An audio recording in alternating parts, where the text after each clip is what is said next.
El pueblo es sabio, luego entonces que el pueblo decida. Son ideas que ha expresado el presidente electo Andrés Manuel López Obrador. Advierten un viraje hacia la democracia directa, la que se realiza a través de consultas, referendos y plebiscitos, a diferencia de la democracia representativa, la cual centra las decisiones de gobierno en los representantes elegidos a través del voto popular, es decir, gobernantes y legisladores. Lo que aún no sabemos es cuáles serán los parámetros de la democracia directa del próximo gobierno de México, es decir, qué sí y qué no se someterá a consulta, bajo qué método se elaborarán las preguntas, quién se encargará de hacer las consultas y quién las pagará.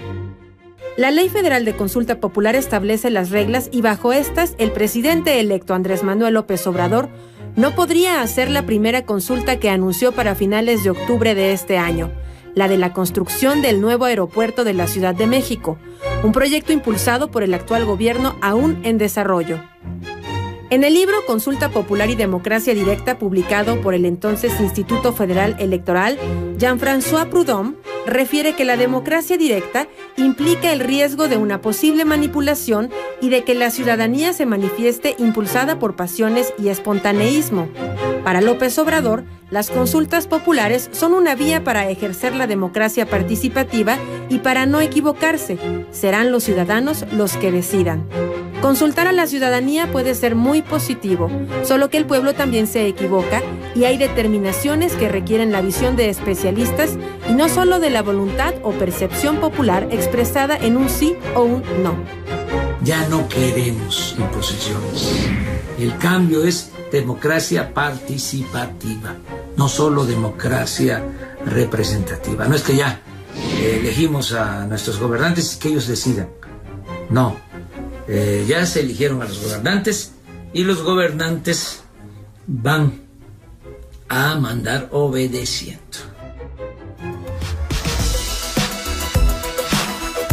Muy buenas noches, gracias por acompañarnos. Sigan participando a través de las redes sociales. Esta noche doy la bienvenida a Francisco Abundis, director de Parametría. También nos acompaña Javier Aparicio. Él es profesor de la División de Estudios Políticos del Centro de Investigación y Docencia Económicas.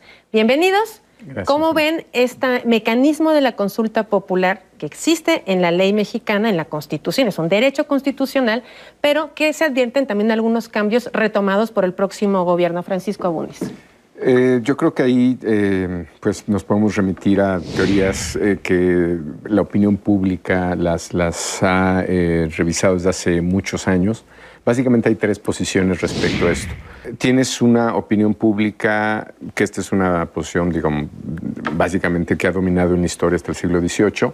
Tienes una opinión pública que no tiene mucho que decir con los asuntos de gobierno, porque los asuntos de gobierno son muy especializados y son del conocimiento de unos cuantos. Ahí hay toda una escuela de teoría política, tal vez digamos, el ejemplo, la metáfora más acabada es la del rey filósofo, de este rey que es sabio y que sabe más que los demás, ¿no? De Aristóteles. Luego vendría una posición que ya impera más en el siglo XIX, finales del XVIII, donde pues movimientos democráticos empiezan a dar voz al ciudadano. De hecho, van cambiando los términos. Digamos, de un concepto de turba, pasamos a uno de opinión pública, ¿no? Que ya es un concepto mucho más racional. Y bueno, esta es digamos, la versión dominante que tenemos, ¿no? Hoy día sería muy difícil decir que alguien no consulta al ciudadano o no le hace caso en lo que está demandando. De ahí la relevancia de la opinión pública, que eventualmente termina en una consecuencia electoral, ¿no? El tema es el mecanismo por el cual se llega a este consenso social, si a través de la democracia representativa o bien de la democracia directa por medio de las consultas. ¿Cuáles serían los límites de este mecanismo de la democracia? Claro, yo diría que es un tema que está evolucionando, digamos, conforme van madurando las democracias representativas, se va abriendo este tema, ¿no? Y siento que es una cuestión que va cambiando en el tiempo. ¿En qué sentido? Pues pensemos en el modelo ideal de democracia representativa, es donde creemos que el electorado, el pueblo, la sociedad, tienen la suficiente información o capacidad para escoger libremente a sus gobernantes, ¿no? Tachar una boleta. Eso creo que nadie lo cuestiona. Incluso, aunque el votante no esté muy informado. Es como el chiste de la democracia es que la gente ponga y quite a sus gobernantes. Y ya los gobernantes o representantes, ellos deciden todo lo demás que hay que hacer, ¿no? El gabinete, poner los baches, subir los impuestos, bajar los impuestos. Ellos lo hacen y enfrentan consecuencias electorales al final de sus mandatos. Ahora, del otro lado, en los mecanismos de democracia directa, se trata de ampliar el número de temas o de asuntos en los que un ciudadano puede manifestarse, ¿no? La más fácil es escoger un gobernante. Los demás son revocarle el mandato a un gobernante, quitarlo. La otra sería opinar sobre temas de política pública, donde lo más fácil sería votar a favor o en contra de algo, ¿no? Pero podrías irte incluso a un extremo como de una fórmula de, no sé, de democracia deliberativa, donde creas un comité de ciudadanos a que discutan muchas opciones y te den una respuesta, ¿no? Digamos, yo me iría hasta el otro extremo, donde el propio gobernante le vuelve a delegar al ciudadano la responsabilidad de decidir cosas. Es que puede ser una situación compartida, pero ¿cuáles serían los límites? Vamos a ver cómo va el sondeo que hicimos en redes sociales. Preguntamos, ¿estás de acuerdo en que se realice una consulta para decidir el futuro del nuevo aeropuerto de la Ciudad de México? La mayoría ha contestado que no, que esto debe de estar a cargo de especialistas. ¿Ustedes cómo ven este mecanismo? Digamos, ya más adelante veremos si la ley va de acuerdo con, o sea, se puede hacer ahí viabilidad para hacerlo en la última semana de octubre, o qué va a pasar. Pero ¿ustedes cómo ven esta situación para decidir si se hace un aeropuerto o no se hace un aeropuerto? En general, creo que los mecanismos de democracia directa son complementarios a los de democracia representativa. Por lo menos así funciona en la mayor parte de los países. La idea, de hecho, de que tú le des el voto a un ciudadano ya implica algún nivel de responsabilidad. Un primer cuestionamiento sería ¿por qué no le vas a dejar que decida sobre una política pública si ya le dejas elegir al presidente, al senador o al diputado?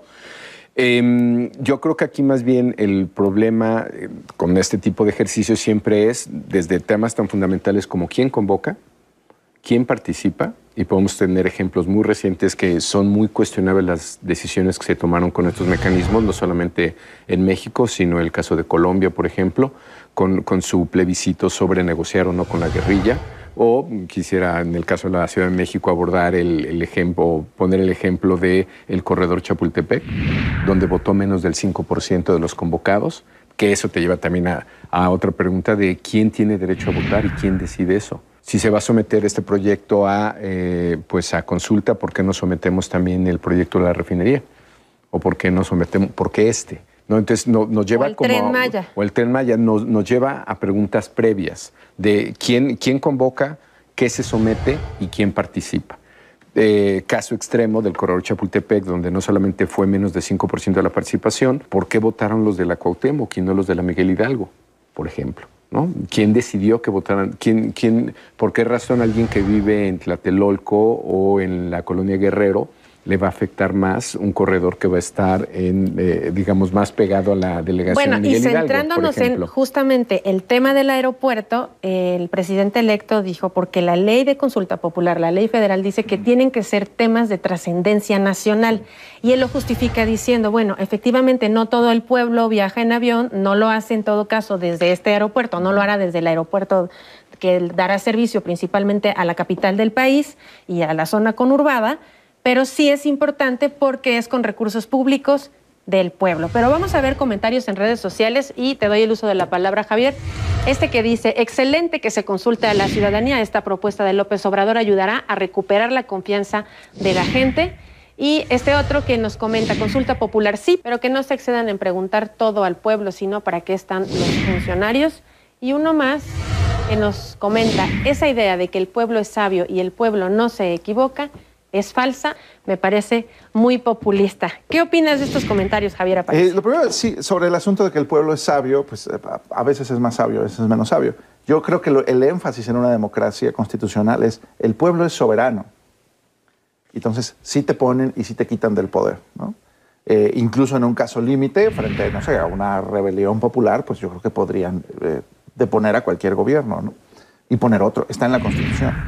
Pero también en todas las democracias el diablo está en los detalles. O sea, suena muy bien decir que el ciudadano elija mediante el sufragio a sus representantes. Claro, pero hay detalles, partidos políticos, fechas, plazos, ¿no? Dónde se instalan casillas, quién tiene derecho a votar, quién no tiene derecho a votar y demás. Cuando es vinculante o no. Lo mismo para la democracia directa. La pregunta general, oye, ¿qué tendría de malo que un ciudadano decida sobre un tema importante? Pues no tiene nada de malo, pero tenemos que ver los detalles, como lo dijo ya Paco. ¿Quién convoca? ¿Quién redacta la pregunta? ¿Quién organiza el levantamiento de las preguntas? ¿Y dónde decidimos si la cosa es vinculante o no? Porque, claro, como todas las figuras políticas, pues pueden tener sus ventajas y sus desventajas, digamos. Claro, se piensa, por ejemplo, en ciencia política de las consultas convocadas desde arriba. De repente hay presidentes que pueden iniciar una consulta calculando que la van a ganar y a lo mejor con eso aumentar su poder, ¿no? Eso lo hemos visto en América Latina. Y hay otras que son las consultas desde abajo. La sociedad empuja un tema, una iniciativa ciudadana, por ejemplo, juntas firmas y empujas un tema y le estás pegando de gritos al Congreso de quiero que hagas esto, mira cuánta gente me apoya. Eso tiene, por ejemplo, sus virtudes, ¿no? En cambio, el otro quizá no tanto. Y hay un uso estratégico de las figuras. Entonces, por ejemplo, en el caso mexicano, como ya es una figura constitucional y ya tenemos una ley, yo diría, bueno, si lo vas a hacer en serio, hazlo de acuerdo a la ley, pero si lo hacemos de acuerdo a la ley, no da tiempo de hacerlo en octubre.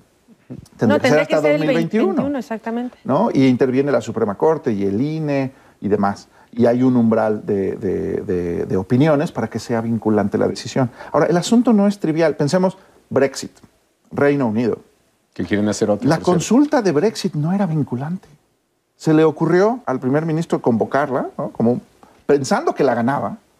No era vinculante y ahora no saben qué hacer con la decisión de una consulta no vinculante. Es donde esto se puede volver cada vez más complicado. También ya se mencionó el caso de Colombia. Entonces, de nuevo, yo digo, si lo vamos a hacer en serio, que se haga de acuerdo al marco de la ley y posiblemente la ley sea perfectible. Del otro lado, lo que hay son, pues yo lo llamaría actos de propaganda, porque yo puedo reunirme con 100 personas y decir que fue una consulta con 100 personas clave, los empresarios, los ingenieros, los campesinos, y dices, ya hice mi consulta. O puedo decirte que una encuesta es una consulta, pero yo creo que hay que tenerle respeto a las figuras. Vamos a ver qué dice la ley, pero al regreso del corte, sigan participando. Recuerden que el debate se construye con ustedes. Volvemos.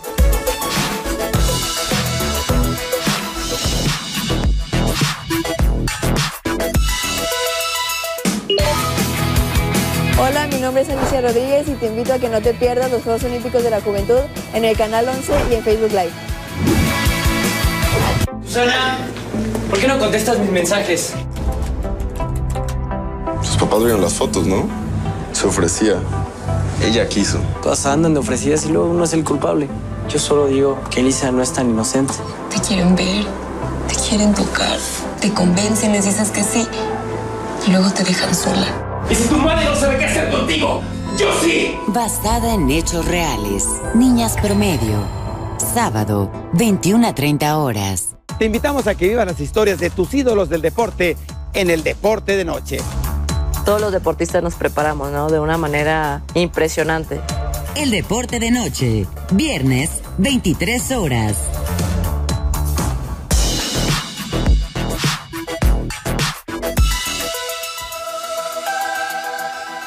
Veamos por qué sería inviable la consulta del nuevo aeropuerto de la Ciudad de México si se hiciera bajo las normas que establece la Ley Federal de Consulta Popular y también el artículo 35 constitucional que nos da este derecho ciudadano.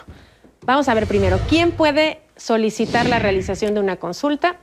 3 figuras, el presidente de la República en funciones, el 33% de la Cámara de Diputados o de Senadores o el 2% de la lista nominal de electores. ¿Qué temas pueden ser sometidos a consulta? La ley dice que solo los temas de trascendencia nacional pueden ser sometidos y bueno, pues también debe ser calificado por la mayoría de los legisladores presentes en cada Cámara, con excepción de la consulta que es propuesta por los ciudadanos, en cuyo caso lo resuelve la Suprema Corte de Justicia de la Nación.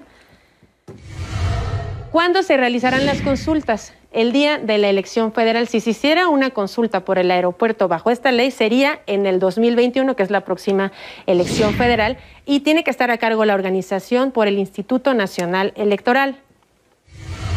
¿Cuándo se puede hacer la petición de consulta popular ante el Congreso de la Unión? También hay un periodo, se puede solicitar a las cámaras del Congreso a partir del 1 de septiembre del segundo año de ejercicio de cada legislatura y hasta el 15 de septiembre del año anterior a la próxima jornada federal electoral. Y otro punto importante, el presidente de la República no solo puede presentar una petición por cada jornada electoral. Hay límites de la ley, pero también hay este dicho del presidente electo de que va a mandar una iniciativa de reforma al Congreso para que se abra la posibilidad de hacer consultas de todas las cosas que son trascendentes nacionalmente. Francisco, ¿tú cómo ves esto? ¿Es un riesgo o que se abra? Mira, con estas son al final limitantes para la realización del ejercicio. Lo que es cierto es que esto nos lleva a los problemas que hay prácticamente en cada elección con los temas de participación. O sea, les puse el ejemplo de una consulta donde participó menos de 5% de los que tienen que participar. El caso de Colombia fue muy similar, por eso una consulta no es una encuesta. Siempre el tema de quién participa es fundamental para decidir estos temas. En el caso de Colombia, tenías básicamente 60% a favor de dialogar con la guerrilla y no juzgarlos, y ganó la posición más radical de no los vamos a perdonar y tenemos que pasarlos a juicio, ¿no? Digamos, en cada elección que pasó en el Brexit, siempre está el cuestionamiento de quién gana, quién pierde y por qué. En el caso del Brexit fue más que claro que no salieron a votar los que se supone que les importaba más esto. Buena parte de la teoría democrática te sugiere que no a todos nos interesan los mismos temas. A lo mejor a Jebel le interesan las ballenas, y a mí me interesa el control de armas, y a ti te interesa temas de aborto. Y, es decir, los ciudadanos somos, hay temas públicos que nos interesan más que otros porque la vida no nos da para todo. Entonces, lo que acabamos haciendo es escoger heurísticos, ¿no? Se llamaría en teoría de la comunicación, que es, si yo sé, ¿no?, que mi amigo Javier Aparicio, que está en el CIDE, sabe mucho de legislaturas, yo prefiero no opinar y le pregunto a Javier, oye, ¿cómo se compone esto? ¿Y qué es mejor, una cámara mixta? No, es decir, él sabe más de ese tema. Aquí, pues, la idea es irle a preguntar a los ingenieros y que cada quien escoge el ingeniero que le parece que sabe más. Es lo que acabamos haciendo normalmente en los temas públicos. Si tú le preguntas a la gente, como lo leíste en esas opiniones, 75% de la gente quiere que le preguntes, sepa o no sepa, pero quiere que le preguntes. El tema es cuánta información le vas a dar, qué información le vas a dar y, lo que decía Javier, cuál va a ser la pregunta. Porque literalmente en función de la pregunta puedes obtener la respuesta que tú quieras. En les pongo un ejercicio muy rápido. ¿Usted está de acuerdo o en desacuerdo con la construcción del nuevo aeropuerto de la Ciudad de México? Encuesta nacional, cara a cara, en vivienda, lo más representativo que puede haber. Si tú lo preguntas así, 48% está de acuerdo en abril y luego en agosto se repite en 50, es casi el mismo número, y en desacuerdo 32 contra 39. En general tienes más acuerdo, no es abrumador. Pero esta pregunta es como si yo te preguntara si quieres que pavimente tu calle, o que te haga un puente, o que haga obra pública o no. Pero ya que empezamos a dar información de las opciones, si el día de hoy se realizara una consulta sobre el nuevo aeropuerto de la Ciudad de México, ¿cuál de las siguientes opciones escogería? Seguir con la construcción del nuevo aeropuerto tal y como se diseñó originalmente, solo 19%. Seguir con la construcción del nuevo aeropuerto, pero reduciendo el costo, 26%. Mantener el aeropuerto actual y mejorar y adecuar la base militar de Santa Lucía, que se encuentra en la Ciudad de México, para que se pueda usar para vuelos. No sé si representamos las posiciones, pero esta tiene 51%. Entonces, ¿a qué pregunta le hago caso? ¿A la primera o a la segunda? Entonces, en las preguntas también se puede marcar cierta tendencia para legitimar alguna decisión que quizás ya esté previamente tomada. Claro, claro. Y que por eso es lo delicado del asunto, porque, de nuevo, la figura de consulta popular en general es una pregunta binaria, a favor o en contra. La razón por la que se hace así es porque estás buscando la mayoría absoluta. Igual que en el proceso parlamentario, ¿no? A favor o en contra de la ley, de la reforma, de la enmienda. Puedes tener un Congreso fragmentado, pero tú quieres llegar a tu mayoría absoluta. Pero no es lo mismo una mayoría absoluta de representantes con legitimidad electoral que tener una mayoría absoluta de un 5 o de un 10% de la sociedad que se manifestó. Esta pregunta nos la haríamos Imagínate que para escoger presidente solo salieran a las urnas 10% de las personas. Nos cuestionaríamos la legitimidad de ese presidente, aunque tendría la legalidad. Si tú tienes la mayoría de los votos, tienes la presidencia. Pero ¿qué hacemos con un tema sofisticado, con impactos de largo plazo, en el que no es claro cuál es el peso de la opinión de un ciudadano? Que es una mayoría absoluta de una población que no sabemos de qué tamaño va a ser. Por eso las reglas creo que son importantes. Y también es muy importante llegar, pensemos, al fraseo más imparcial o que tengas el mayor debate público sobre el tema. También en la discusión de las consultas públicas también se ha hecho como el falso dilema de, claro, es que los tecnócratas odian al pueblo y no quieren las consultas, y lo democrático es hacer consultas. Pero pues eso es falso, porque en medio, de hecho, es que los gobernantes hablan con muchas personas antes de tomar una decisión. Hablarías con tu gabinete, hablarías con las personas interesadas, con los ingenieros, con los empresarios, con los dueños de la tierra. Eso sí es muy importante, que la toma de decisiones involucre a los intereses afectados. Pero el responsable de tomar la decisión es uno, el gobierno, ¿no? El gobernante. Y él tiene que asumir el costo o el beneficio de sus decisiones. Digamos, para eso lo escogimos.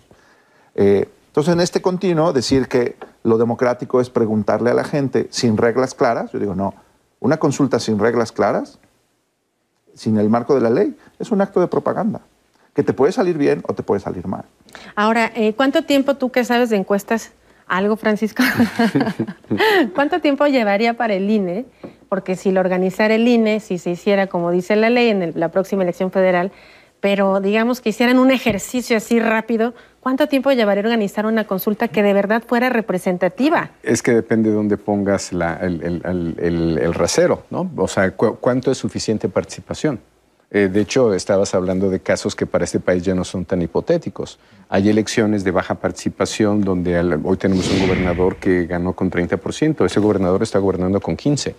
Con 15% del total de la población. O sea, solamente salió a votar la mitad y él ganó con 30%, le hace estado de Oaxaca, ¿no? Un poco más pero por ahí estuvo 50 y algo. Él está gobernando con 15% de los ciudadanos. O sea, ese caso no es tan hipotético. Y en las presidenciales, en el caso del expresidente Calderón, ganó con 36% y también la participación fue menos de 60%. Él estaba gobernando con, ¿no?, por ahí del 18%, 19% de la población. No, o sea, eso no está tan lejano. El problema, digamos, como en toda elección, que sería el caso para esta, es literalmente cuántas casillas vamos a tener. Porque la participación, digo, y esto no es teórico, es muy práctico, está en función de qué tan cerca está tu casilla, punto. O sea, tú vas a votar, si te la ponen a la vuelta de tu casa, es más probable que si tienes que tomar un autobús, el metro o una pecera. Pero también si hay un interés en ese tema, como decías, es que pienso en Oaxaca, Chiapas, Jalisco, Baja California Sur, saliendo y tomándote un tiempo para ir a votar. Bueno, si quieres un aeropuerto, ¿qué aeropuerto quieres o qué opción? Si Texcoco o Santa Lucía, sí, para la ciudad. Y ahí, perdón, yo difiero de ese punto de vista, pero hay quien cree que los que estamos en esta ciudad nos debería de incumbir más. Digo, a mí me parece que el retraso del vuelo de Monterrey o Tijuana, ¿no? El que vive en Tijuana le debería de incumbir tanto como a nosotros. Pero hay quien ya está diciendo, no, pues a nosotros nos va a afectar más. Entonces, nosotros tenemos, vale más nuestro voto, ¿no? Que ya empieces ahí con otros temas de digo, otra vez son teorías clásicas, de si el voto de todos vale lo mismo o vas a premiar más la opinión de unos o de otros. Y en función del mecanismo de participación puedes premiar. De hecho, ya lo estamos viendo, o sea, ya lo estamos viendo en las mediciones que se han publicado. Pues una encuesta telefónica obviamente te va a premiar al 50% del país que para empezar tiene teléfono, que es el que tiene servicios, que es el más urbano.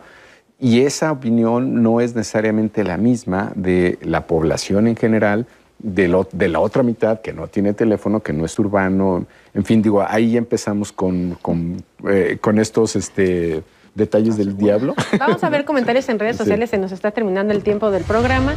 Que dice, la consulta popular es un extraordinario mecanismo para legitimar proyectos trascendentes, sean públicos o privados.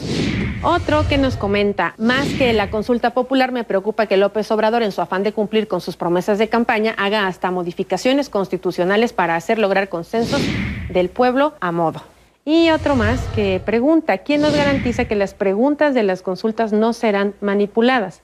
me parece que suena bien que los ciudadanos opinemos sobre la realización de proyectos, obras y políticas públicas, pero no somos especialistas y sí podemos frenar inversiones empujados por las emociones y no por el conocimiento. Tenemos ya muy poco tiempo, así que les pediría respuestas a estos comentarios, Javier, y también conclusiones. Claro. Sí, no, ¿es manipulable una consulta? Sí, incluso si cualquier ley, cualquier procedimiento de ley va a inducir sesgos, ¿no? Si esta consulta fuera solo entre chilangos, que es la capital planetaria del López Obradorismo, pues entonces puede tener un resultado. Pero si es una consulta entre usuarios de aeropuertos, pues el resultado puede irse hacia otro lado. Por eso es tan importante las reglas con las que se organiza cualquier elección, consulta, referéndum o elección popular. Son muy importantes. Tiene que haber un acuerdo de la sociedad de que esas son las buenas reglas. Ahora, en la pregunta más abierta de ¿vale la pena que los gobernantes consulten, exploren qué opina la gente de ciertos temas? Claro que sí. Un gobernante se la puede pasar haciendo encuestas, foros, hablando con las personas, pero al final la responsabilidad la tiene el mandatario. Él tiene el mandato de tomar decisiones. Yo diría que incluso en los países donde hay mecanismos de consulta popular o de democracia directa, es un instrumento residual. O sea, las menos de las decisiones se toman de ese modo. Y la gran mayoría se deciden en gabinete o en la cabeza del gobernante. Y también se usan encuestas, Francisco, para saber cuál es el sentir social. Siempre están midiendo. Y lo otro es que tampoco debemos de sorprendernos tanto. Hay que recordar que hoy día tenemos un segundo piso y ese se decidió en una consulta, cuando el hoy presidente electo era jefe de gobierno. Ya nadie recuerda mucho eso, pero es decir, este es un ejercicio que él ya ha aplicado y ha tomado decisiones en función de eso. Segundo punto es, me parece interesante que estemos en este debate y me parece en algo afortunado, porque yo prefiero esto a algo que pasó durante la administración del presidente Fox en Atenco, que ahí las preguntas que se generaban estas son teóricas y prácticas, ¿no? ¿Tiene derecho un grupo de ciudadanos del Estado de México a parar lo que se iba a llamar el proyecto más importante de una administración? Si seguimos en este debate porque no lo decidimos hace más de 10 años, ¿no? La verdad es que yo prefiero por imperfecto que sea. Pero aquella vez se paró un proyecto de dimensión nacional, se paró un aeropuerto, y el argumento es básicamente porque los pobladores de ese lugar no quieren. Ahora aquí hay una diferencia, el proyecto ya está en marcha con el 30% de avance aproximadamente y con sanciones en caso de que se cancele. Sí, digamos, tiene otras implicaciones, pero no dejamos un poco de salir de este dilema de... en ese caso se dio el derecho a unos pobladores de un lugar, digo, no es por que no valga eso como argumento, nada más te diría que es todo un debate. O sea, ese poder de veto de ese poblado tenía derecho sobre un proyecto que era de orden nacional. En ese sentido, sí te diría, yo prefiero estar discutiendo esto. Pues muchísimas gracias por acompañarnos y a ustedes también por sus opiniones. Consultar a la ciudadanía en proyectos trascendentes es una herramienta de la democracia y es un derecho también que está en la Constitución, en el artículo 35 para ser precisos. El riesgo es que se abuse de esta figura y lo que es más, cambiar la Constitución para flexibilizar las normas que rigen a este ejercicio de la democracia directa. Si se va a preguntar, se deben establecer parámetros y metodología claramente, que la organización sea seria, en este caso a cargo del Instituto Nacional Electoral, como lo establece la propia Ley Federal de Consulta Popular. Organizar sondeos y encuestas telefónicas y de ahí tomar decisiones sería aventurado porque estas determinaciones podrían impactar en el desarrollo económico del país o en las inversiones también. El pueblo es sabio, como dice el presidente electo Andrés Manuel López Obrador, pero el pueblo también se puede equivocar. Nos vemos en la siguiente emisión. Que tengan muy buenas noches.